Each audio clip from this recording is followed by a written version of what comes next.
Good morning. ഇന്ന് നമ്മൾ home science ആണ് എടുക്കാൻ പോണത്. ഹോം സയൻസിൽ നെക്സ്റ്റ് ചാപ്റ്റർ എനർജി കൺസർവേഷൻ, ഊർജ സംരക്ഷണം.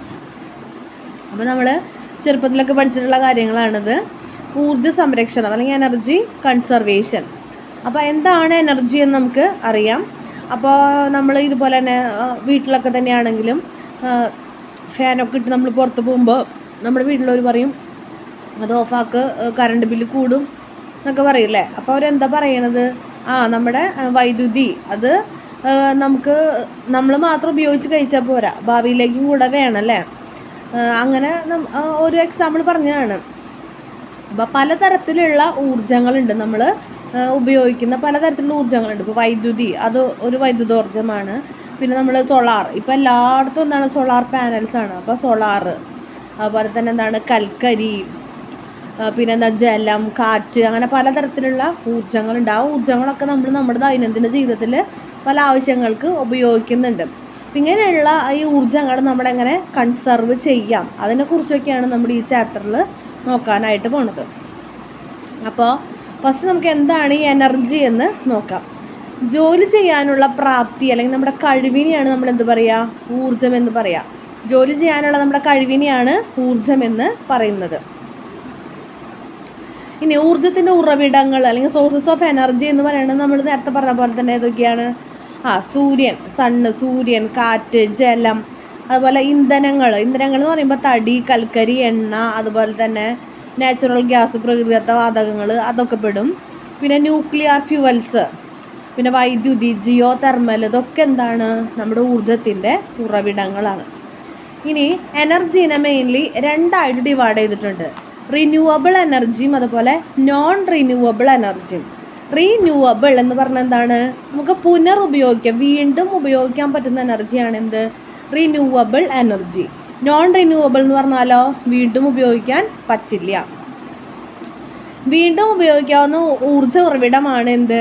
റിന്യൂവബിൾ അല്ലെങ്കിൽ പുനരുപയോഗ ചെയ്യാൻ പറ്റുന്ന എനർജി. ഉദാഹരണം കാറ്റ്, സൂര്യൻ, ജലം. ഇതിൽ നിന്ന് കിട്ടുന്ന ഊർജ്ജം നമുക്ക് പിന്നെ അത് കഴിയുന്നില്ല, പിന്നെ നമുക്ക് ഉപയോഗിക്കാം. ഇനി നോൺ റിന്യൂവബിൾ എന്ന് പറഞ്ഞു കഴിഞ്ഞാലോ നമുക്ക് പിന്നെയും ഉപയോഗിക്കാനായിട്ട് പറ്റില്ല. ഇന്ധനം, വൈദ്യുതി, അങ്ങനെയുള്ള എക്സാമ്പിളുകൾ. ഇനി അത് മാത്രമല്ല എണ്ണ, കൽക്കരി, അതൊക്കെ ആണെങ്കിലോ അത് പിന്നെയും ഉപയോഗിക്കാൻ പറ്റും, പക്ഷെ അത് ഉണ്ടായി വരാനായിട്ട് ഒരുപാട് കാലതാമസം എടുക്കും. അപ്പോൾ ഇങ്ങനെയുള്ള സാഹചര്യങ്ങൾ നമ്മൾ എന്താണ്? ഉള്ള എനർജിനെ നമ്മൾ കൺസർവ് ചെയ്യണം.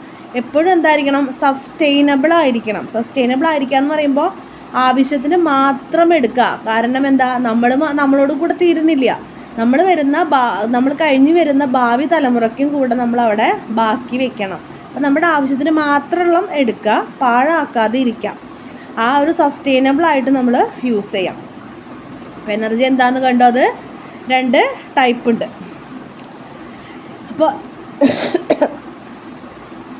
ഇനി എന്തുകൊണ്ടൊക്കെയാണ് നമ്മൾ ഇതുപോലെ എനർജി സംരക്ഷിക്കണം എന്ന് പറയുന്നത്? അപ്പം നമ്മുടെ ഡിമാൻഡ് എക്സീഡ് സപ്ലൈ, അതായത് ഡിമാൻഡ് കൂടുകയാണ് അല്ലേ. ഒന്നാമത്തെ കാര്യം ഡിമാൻഡ് എക്സീഡ് സപ്ലൈ. ഡിമാൻഡ് കൂടുകയാണ് കാരണം ജനസംഖ്യ വർദ്ധിച്ചു വരികയാണ്. അപ്പോൾ കൂടുതൽ ആൾക്കാർ ഇതൊക്കെ ഉപയോഗിക്കുമ്പോൾ എന്താണ്? ഇതിൻ്റെ അളവ് കുറഞ്ഞു വരാണ്. പിന്നെ എന്താണ്? ഇൻഡസ്ട്രിയലൈസേഷൻ വഴി, പിന്നെ ട്രാഫിക്കുകൾ, അപ്പോൾ ഈ ഒക്കെ എന്താണ്? ജനസംഖ്യയുടെ ഭാഗമായിട്ട് കൂടുതൽ ആൾക്കാർ വാഹനങ്ങൾ യൂസ് ചെയ്യുന്നു, വീടുകൾ വരുന്നു, ഓഫീസുകൾ വരുന്നു. അപ്പോൾ ഇവിടെയൊക്കെ എന്താണ്? ഈ ഊർജ്ജം കൂടുതൽ ആവശ്യമായിട്ട് വരികയാണ്. രണ്ടാമത്തെ എന്താണ്?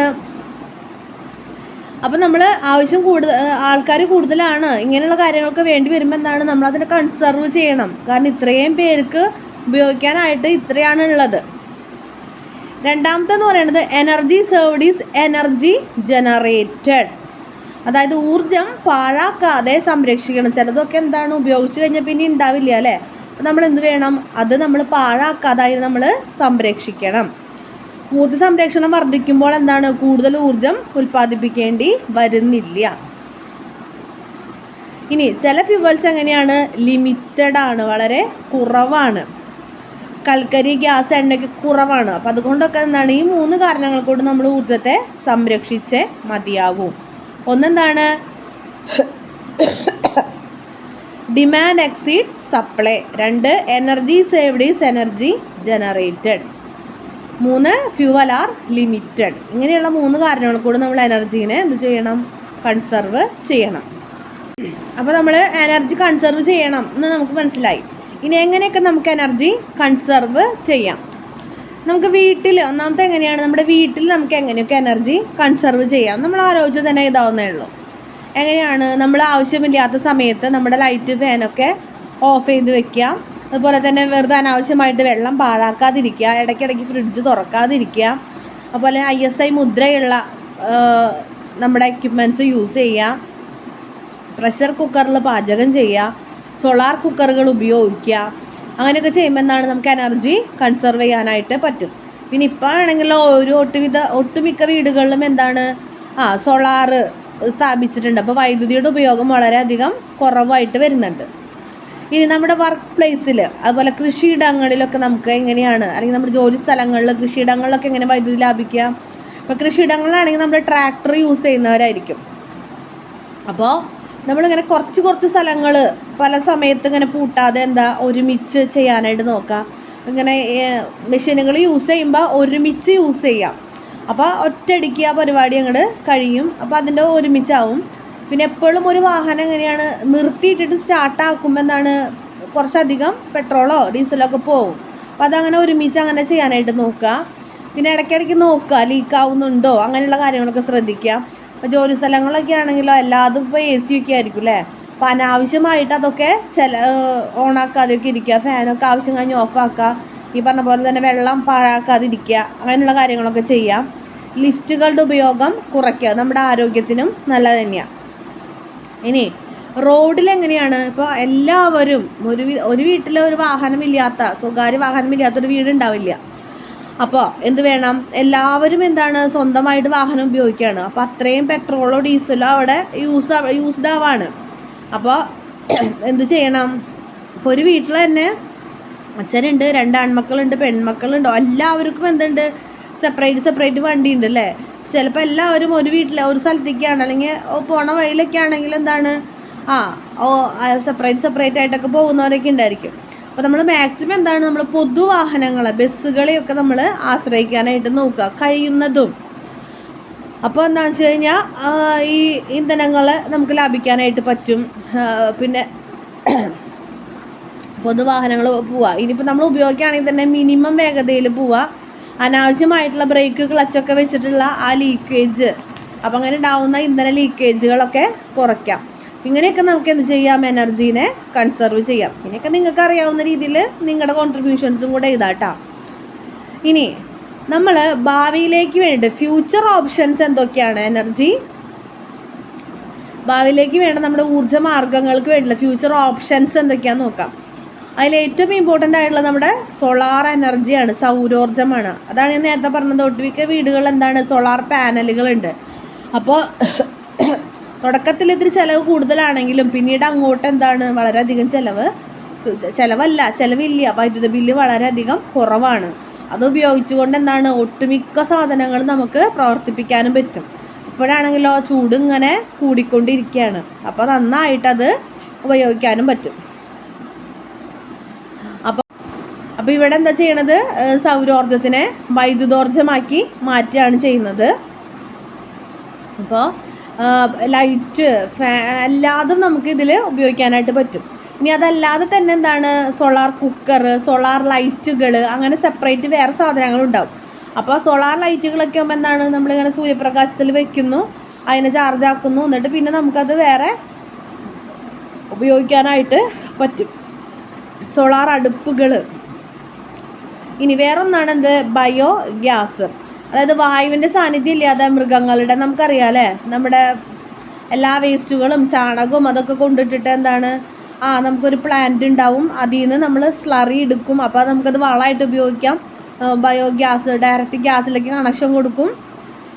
അപ്പോൾ എന്താ പ്രശ്നം എന്ന് വെച്ച് കഴിഞ്ഞാൽ എക്കോ ഫ്രണ്ട്ലി ആണ്, പക്ഷേ ഇതിന് ഇത്തിരി സ്പീഡ് കുറവായിരിക്കും. അല്ലെങ്കിൽ തീ എന്ന് പറയുന്നത് കുറച്ച് പതുക്കെയാണ് കത്തുക. പക്ഷെ അങ്ങനെയാണെങ്കിൽ കൂടി പ്രകൃതിക്കും നമുക്കും എല്ലാവർക്കും വളരെ നല്ല ഒരു സംഭവമാണ് ബയോഗ്യാസ്. ഇത് രണ്ടുമാണ് നമുക്ക് ഭാവിയിലേക്കുള്ള നമ്മുടെ ഫ്യൂച്ചർ ഓപ്ഷനായിട്ട് നമുക്ക് സ്വീകരിക്കാവുന്നത്. ഇനി ഹൈഡ്രോ എനർജി അല്ലെങ്കിൽ ജല ഊർജം. അത് ഈ ഒഴുകുന്ന ജലത്തിൽ നിന്ന് നമുക്ക് എന്തുണ്ടാക്കാം, ഊർജം ഉൽപ്പാദിപ്പിച്ചിട്ട് ഉപയോഗിക്കാം. അപ്പം അങ്ങനെ നമ്മുടെ ഇന്ത്യയിൽ ബക്രാനങ്കൽ, ദാമോദർ വാലി ഇതൊക്കെ ഹൈഡ്രോ ഇലക്ട്രിക് പ്രൊജക്റ്റുകൾ ഉദാഹരണങ്ങളാണ് കേട്ടോ. ഇതിൽ നിന്ന് നമ്മൾ വൈദ്യുതി ഉൽപ്പാദിപ്പിക്കുന്നുണ്ട്. പിന്നെയാണ് വിൻഡ് എനർജി. നമ്മൾ സിനിമയിലൊക്കെ കണ്ടിട്ടുണ്ടാവും അല്ലേ, തമിഴ്നാട് അങ്ങനെയുള്ള ഭാഗത്തൊക്കെ പോകുമ്പോൾ അങ്ങനെ കാറ്റാടി യന്ത്രങ്ങൾ, വിൻമില്ലുകൾ സ്ഥാപിച്ചിട്ടുള്ളത്. അപ്പം കാറ്റിൽ നിന്ന് എന്തുണ്ടാക്കുക, ഊർജം ഉണ്ടാക്കുക, കാറ്റിൽ നിന്ന് വൈദ്യുതി ഉൽപ്പാദിപ്പിക്കുന്നത്. അപ്പോൾ നല്ല കാറ്റ് കിട്ടുന്ന സ്ഥലത്ത് ഇത് കൊണ്ടുവച്ചിട്ടാണ് കാര്യമുള്ളൂ. അപ്പോൾ അതിൽ നിന്ന് വൈദ്യുതി ഉൽപ്പാദിപ്പിച്ച് നമ്മൾ ഉപയോഗിക്കാം. നമ്മളിവിടെ യൂസ്ഡ് ആണ്, നമ്മുടെ ഇന്ത്യയിൽ അത് യൂസ് ചെയ്യുന്നുണ്ട്. ഇനി പരമ്പരാഗത ഊർജ്ജങ്ങൾ, പരമ്പരാഗതമല്ലാത്ത ഊർജ്ജങ്ങളൊക്കെ ഉണ്ട്. ഈ കാറ്റ്, കാറ്റ്, ജലം അങ്ങനെയുള്ളതൊക്കെ എന്താണ് പരമ്പരാഗതമായിട്ട് നമ്മൾ കൽക്കരി അതൊക്കെ നമ്മൾ ഉപയോഗിച്ചുകൊണ്ടിരിക്കുന്നത്. ഇനി അതല്ലാണ്ട് പുതിയതായിട്ട് കുറച്ച് കാലങ്ങളായിട്ട് നമ്മൾ ഉപയോഗിക്കുന്നത് സോളാറ് അങ്ങനെയുള്ളതൊക്കെ എന്താണ് പുതിയതായിട്ട് പരമ്പരാഗതമല്ലാത്ത ഊർജ്ജങ്ങൾ. പരമ്പരാഗതമായിട്ടുള്ള നമ്മൾ കൺവെൻഷണൽ എനർജി എന്ന് പറയും. പരമ്പരാഗതമല്ലാത്തതിനെ നോൺ കൺവെൻഷണൽ എനർജി സോഴ്സുകൾ എന്ന് പറയും. അപ്പം നമുക്കിനി നോക്കാനുള്ളത് ഇങ്ങനെയുള്ള നോൺ കൺവെൻഷണൽ എനർജി സോഴ്സ്, പരമ്പരാഗതമല്ലാത്ത ഊർജ ഉറവിടങ്ങളുടെ ഗുണങ്ങൾ എന്തൊക്കെയാണെന്ന്.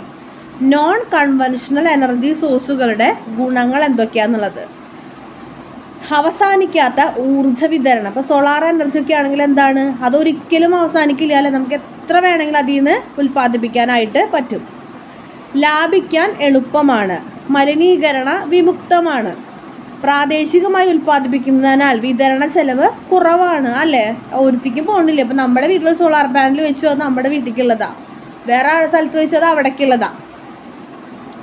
ചെറിയ തോതിൽ ഉൽപ്പാദിപ്പിക്കുന്നതിനാൽ വലിയ നിക്ഷേപം ആവശ്യമില്ല, പ്രാദേശിക ജനങ്ങൾക്ക് തൊഴിലവസരം ലഭിക്കുന്നു. ഞാനിപ്പോൾ ഒരു എക്സാമ്പിൾ പറഞ്ഞത്. അപ്പോൾ ഇത് വിൻമില്ല് അങ്ങനെയുള്ള സംഭവങ്ങളൊക്കെ ആകുമ്പോഴാണ് അത് ജനങ്ങൾക്ക് തൊഴിലവസരങ്ങൾ ലഭിക്കുന്നു. അപ്പോൾ ഇതൊക്കെയാണ് നമുക്ക് ഈ ചാപ്റ്റർ എനർജി കൺസർവേഷനിൽ പഠിക്കാനുള്ളത്. എന്തിനാണ് നമ്മൾ കൺസർവ് ചെയ്യുന്നത്, എങ്ങനെയാണ് കൺസർവ് ചെയ്യേണ്ടത്, ഊർജ്ജം എത്ര ടൈപ്പ് ഉണ്ട്, റിന്യൂവബിൾ, നോൺ റിന്യൂവബിൾ, അങ്ങനത്തെ കാര്യങ്ങളൊക്കെ ഒന്ന് നോക്കുക. വളരെ കുഞ്ഞൊരു ചാപ്റ്ററാണ്, നന്നായിട്ട് വായിക്കാം. Thank you.